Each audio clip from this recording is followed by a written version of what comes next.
நான் சென்னைக்கு எப்ப போறனோ அடுத்த வாரம் போக இருக்கிறேன். சென்னைக்கு எப்ப போறனோ அண்ணா சாலையில எங்க வரணும் திமுக காரன் நாளையும் தேதியும் இடத்தையும் குறிக்கட்டும். அண்ணா சாலைனா 19 எங்க நீ இடத்த முடிவு பண்ணு. அண்ணா சாலைக்கு நான் வர்றேன், இடத்த குறிப்பிட. அண்ணா சாலைக்கு இங்க வாங்க, அண்ணா சாலைக்கு இங்க வாங்க. நான் தனியாளா வரேன். பாரதிய ஜனதா கட்சியினுடைய தொண்டர் யாரும் என் கூட வர மாட்டாங்க. தனியாளா ஒத்தாளா வர்றேன். நீ மொத்த படையும் திமுக படையும் மொத்த போலீஸ் போர்ஸ் வச்சு நீ தடுத்து நிறுத்தி பாரு. நேற்று நான் சொன்னதிலிருந்து எப்பொழுதும் பின்வாங்க போவது இல்லை. நான் நேற்று சொன்னேன், கெட் அவுட் மோடி அப்படிங்கிற வார்த்தையை தமிழ்நாட்டினுடைய துணை முதலமைச்சர் உதயநிதி ஸ்டாலின் மேடையில பயன்படுத்தினார். அவரு வாயிலிருந்து அவர் வரட்டும். இன்னைக்கு சமூக வலைதளத்தில் பார்க்கிறேன், ஒரு பக்கம் கெட் அவுட் மோடின்னு ஒரு குரூப், இன்னொரு பக்கம் பால்டாயில் பாபுன்னு ஒரு குரூப். 2 பேரும் சமூக வலைதளத்தில் கருத்து பரிமாற்றம் நடந்து கொண்டிருக்கிறது. நாளைக்கு காலையில இன்னைக்கு முழுசுமா திமுக ஐடி விங்க எல்லாம் சேர்ந்து நீங்க முக்கி இன்னைக்கு முழு ராத்திரி உட்கார்ந்து கெட் அவுட் மோடின்னு எவ்வளவு ட்வீட் போடுங்களோ போடுங்க. நாளைக்கு காலையில 6 மணிக்கு என்னுடைய ட்விட்டர்ல சரியா 6 மணிக்கு காலையில கெட் அவுட் ஸ்டாலின் நான் ட்வீட் போடுறேன்.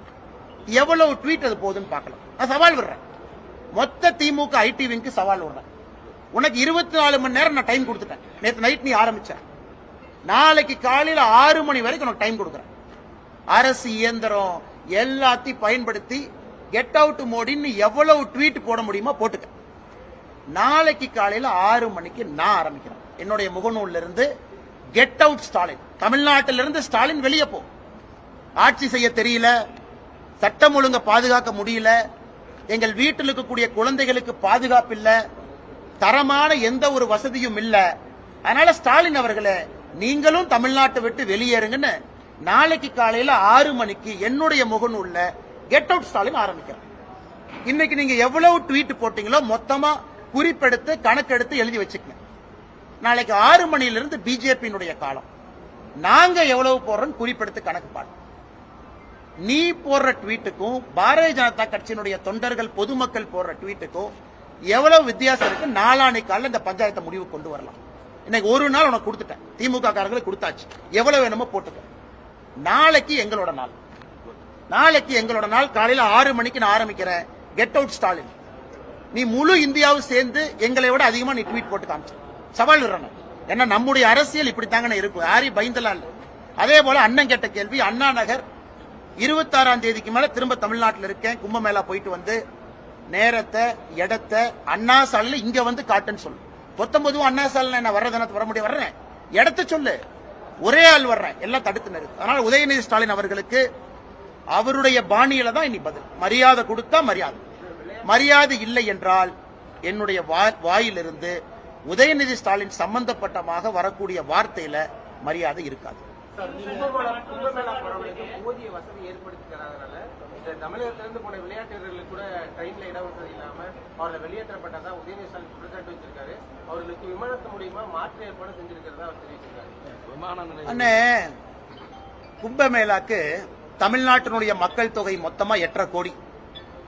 அதை விட 9 மடங்கு கும்பமேளாக்கு வந்துட்டு போயிட்டாங்க. இன்னைக்கு கும்பமேளாவுக்கு வந்திருக்கக்கூடிய மக்கள் மட்டுமே 70 கோடியை தாண்டி இருக்கு. இந்தியாவுடைய மக்கள் தொகை 144 கோடி. நானும் இன்னும் 2 நாட்கள்ல செல்ல இருக்கிறேன். இவங்க சென்னையில நடத்துற ஒரு ஏர் ஷோ துப்பு இல்லாம நடத்த தெரியாது.